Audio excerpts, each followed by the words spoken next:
un malade transféré depuis la France vers l'Algérie pour empêcher l'arrêt des soins.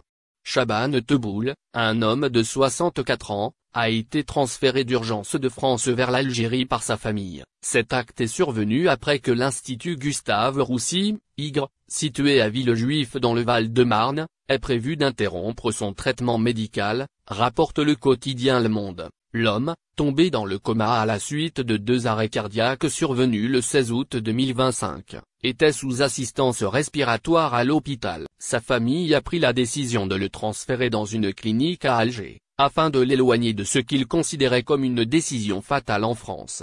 Transféré à Alger à bord d'un avion sanitaire, Chaban Tebboune était en réanimation à l'Institut Gustave Roussy, un établissement spécialisé dans les soins du cancer. L'équipe médicale de l'hôpital avait prévu de suspendre son assistance respiratoire le 14 novembre 2025, dans le cadre d'une sédation définitive. Cette décision a été prise en raison de l'état de santé critique du patient, atteint d'un cancer de la gorge.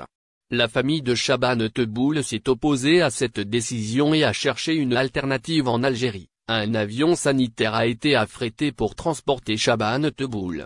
Celui-ci était relié à une machine d'assistance respiratoire pendant le volume. Après un trajet de 2 heures, l'avion a atterri à l'aéroport d'Alger, où il a été pris en charge par une équipe médicale locale. Malgré les efforts pour transporter Chaban Tebboune en Algérie, son état de santé s'est détérioré une fois arrivé à Alger. Selon la famille, l'homme est décédé le dimanche 17 novembre 2025. Des suites d'une hémorragie pulmonaire ayant entraîné plusieurs arrêts cardio-respiratoires. Sa famille a rapporté que l'hôpital en Algérie n'a pu éviter le décès en raison de la gravité de sa condition. La décision de transférer Chaban Tebboune en Algérie a été motivée par la volonté de la famille de contester l'arrêt des soins en France, une décision qu'il ne considérait pas acceptable. Pour Safia Tebboune, l'une des 5 filles du patient, la situation était claire. C'était le cimetière en France ou l'avion pour l'Algérie. Ce cas met en lumière une question complexe liée aux choix médicaux et à l'autonomie des familles face à des décisions terminales. Dans ce contexte, le transfert vers l'Algérie représente un exemple de l'intervention familiale pour influencer le parcours médical du patient.